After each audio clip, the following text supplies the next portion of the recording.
What's going on, guys? Angelo here. Welcome back to another reaction video. Today I'm gonna be checking out Company Man. If you don't know who this guy is, I don't really know what to tell you because I've been subscribed to this guy for a long time, probably since he had like maybe 100,000 subs. He's at like over 1 million subscribers now, but he's pretty much your go-to guy if you want to learn about companies, their backstory, history, the rise and fall, what happened. Him and Bright Sun Films are pretty much my go-to people when it comes to like business type of videos or like abandoned series and whatnot. But today, this one is titled Orville Redenbacher. Hopefully y'all like the video. Don't forget to give this video a thumbs up and subscribe if you want to see some more content like this. Let's get it. Orville Redenbacher. We all recognize the name with their signature red packaging. Well, I'm guessing we all know it because it's among the best-selling popcorn brands in the United States. It could be found I don't even remember when they came out. I just remember across the country. Trying to one day at like a hotel. This man, who I'm sure many of us assumed was a fictional character, which is understandable because I'll admit that none of this seems real. Orville Redenbacher sounds like a goofy fake name. In this picture of the guy with the bow tie and the glasses, it looks like a carefully constructed mascot. The whole thing seems like something that would be made up by a large company's marketing team. Even in the 1980s, he would appear in commercials for the product, and everyone thought that he was an actor hired to play a character. Hilarious. Well, I can assure you that all of this is 100% real. Orville Redenbacher was a real person. That was his real name. That's how he dressed, and not only was he a real person, I think he was an impressive person. Believe it or not, this guy is becoming one of my role models. I'll tell you why in a minute, but a lot of it stems from this slogan that he had. He used to say, do one thing and do it better than anyone. Like you always say,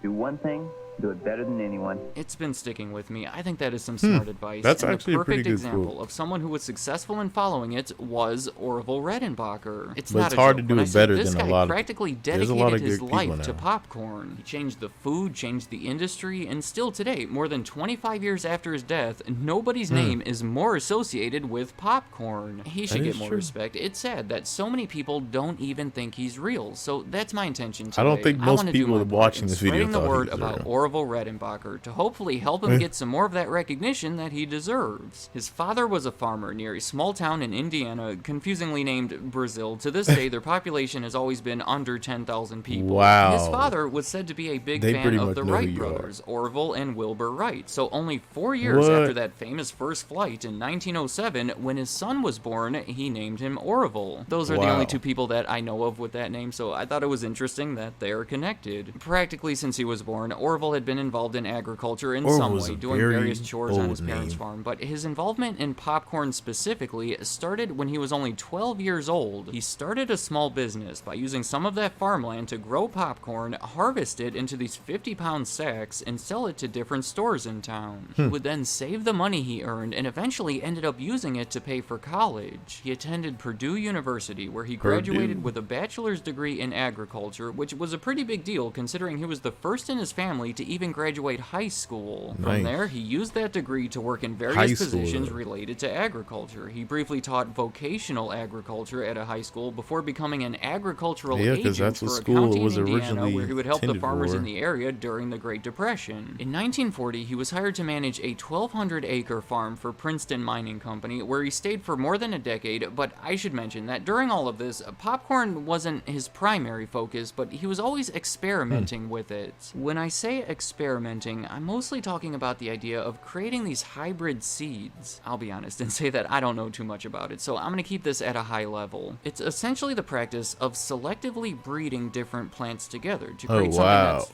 for lack of a better word, better on a genetic level. It can be a long process that Orville Redenbacher had been somewhat passively working on for decades. When he was in college, he would learn from people who specialized in researching hybrid seeds. As a teacher and as an agent, he would work on breeding them during his free time. When he was managing that farm, he was experimenting with it and eventually started using those seeds to grow popcorn for Princeton Mining Company that would be sold to supermarkets. It was around that time when Orville had a friend named Charles Bowman. He had graduated from a similar program at Purdue 13 years after Orville and was now also working with hybrid seeds for corn. Well, in 1951, a small seed company called Chester was up for sale, and the two of them took it as their opportunity to run a business together, so they bought it. It was was only a few years after that when they got really serious about creating the perfect popcorn seed. See, the at-home popcorn market is probably not one that we think about often, but it was really popping in the 1950s. I am sorry for that. I've always wanted a popcorn maker. The reason maker. is that everyone was now eating it as they were watching their new television sets. Popcorn itself had already experienced a big boost in popularity in movie theaters during World War II. Popcorn and cookies Sugar are probably was like being the best rationed, smelling so all the thing. candies that were previously popular at concession stands were unavailable, and Chocolate chip popcorn was taking its place. So when TV ownership went from 9% to they're 87% still during making the more course of the money. 1950s, popcorn became a popular snack to eat at home as well. Recognizing such a strong market for it out there, they hired a specialist named Carl Hartman to work with Orville in cross-pollinating popcorn seeds. It ended up taking them 6 years and 30,000 different hybrids before finally doing it. They had created a new breed of popcorn that, compared to the existing kind, was fluffier, lighter, left fewer unpopped kernels, and evidently tasted better. They would later advertise that it expanded 44 times larger after it was popped. The lid was coming right off the container, which was amazing because the competitors would only be something like 20 times larger. In my opinion, they even came up with a pretty good name for it. They called the brand Redbow, which worked on multiple levels. For one, the obvious red bow tie that Orville would always wear, but also it was a combination of both of their names, Redenbacher and Bowman. I will stand by Redbow as being a solid name, but things were a little tough at first. It was hard to argue that the popcorn was superior to the others, but it also had to carry a higher price, which proved to be a barrier for many of the potential customers. For 5 years, they were struggling to sell it. Orville would even go out to the grocery stores and pop it in front of everybody, giving out samples and showing why it's different from the others, but it just wasn't catching on. As an attempt to switch things up and hopefully sell more popcorn, Orville and Bowman hired a marketing team to come up with a new name, and their advice was to simply name it after himself.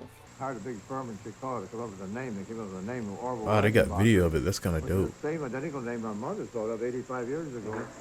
You gotta love that guy. Redbow was a fine name, but how could you pass this up? Orville Redenbacher was naturally such a perfect marketing character that everyone later thought that he was custom created as a marketing character. A big reason he was on the David Letterman show in that clip right there was to help promote the fact that he was real. So based on that advice, they changed the name and made Orville the face of the product. It obviously couldn't have worked out better, but the overlooked part to all of this is Charles Bowman. He was the business partner. It was originally partially named after him, and because of this change, his partner ended up with all of the recognition. He was fully willing to make the sacrifice because he believed it was best for the product, but sometimes you gotta pretty do that. tough. Anyway, almost as soon as they made the changes, the department store Marshall Fields agreed to carry the brand. That's when the manager of a big one in Chicago had this idea where Orville would come down to the store and have somewhat of an autograph signing. I know it sounds weird, but he went there and signed all of these popcorn containers. The media reported on it, and the whole thing ended up being some good positive publicity that helped start their momentum.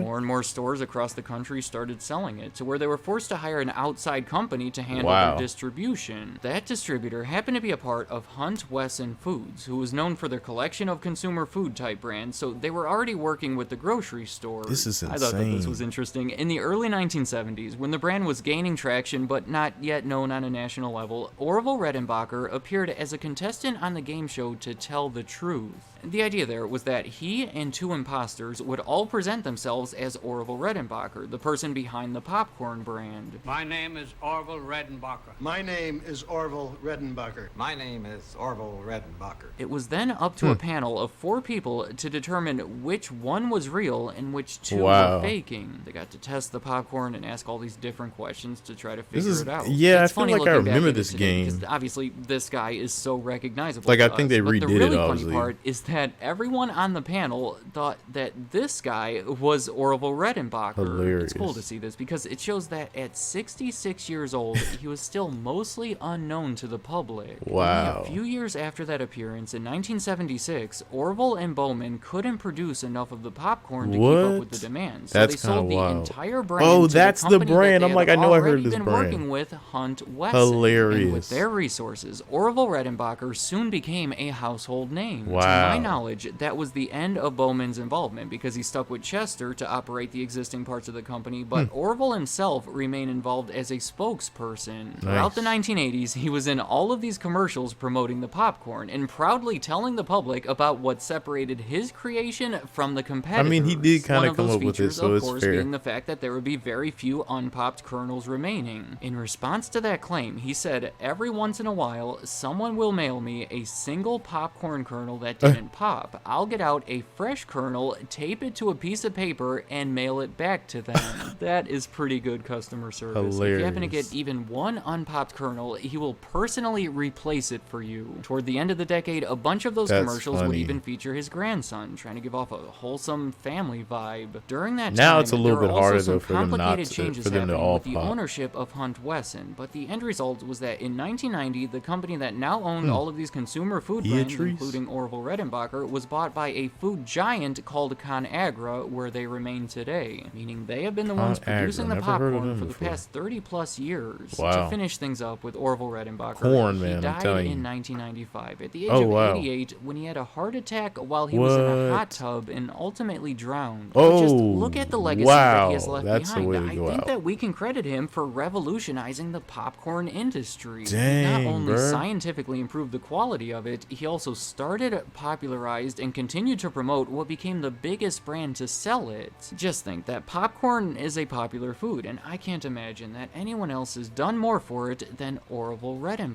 Wow. Let me know in the comments, what do you think of this guy? Before you watch the video, did you think that he was some kind of phony mascot? Because I can completely understand why. Tell you Or what, even I if you had knew no he was idea real, did you any gain of a new this stuff. perspective? I guess I'll mention this. 12 years after he died, he did make another appearance where he talks about his MP3 player in what has to be one of the weirdest commercials I've ever seen. Would you believe this little baby holds 30 gigs? Oh, I no. don't know what else to say about it. I just thought this Let video that would be go. incomplete without mentioning it. Also, I really like this idea for a new series where I recognize the lives and accomplishments of very real people that I was wondering what sadly he was many gonna of do, us 'cause he today said he was perceive to be kinda nothing getting more than a lost name on or what ideas. spokesperson or even a fictional character. They're interesting stories that I think deserve to be told. So let me know if you have any other ideas for the series and any other thoughts you have about Orville Redenbacher. Man, his the channel's man gonna be or the endless. There's brand. gonna be Leave companies them in the forever. comments. I'd like to hear what you have to say. And thank you all for watching. I really enjoyed that video. I love watching his videos even on my just downtime. But if y'all want me to react to more of his videos, and if he allows me to actually react to more of his videos, I definitely am willing to. But I hope y'all did enjoy the video. Remember to like, share, subscribe, and enable push notifications so you can stay up to date as soon as I release a video. Till next time, peace out.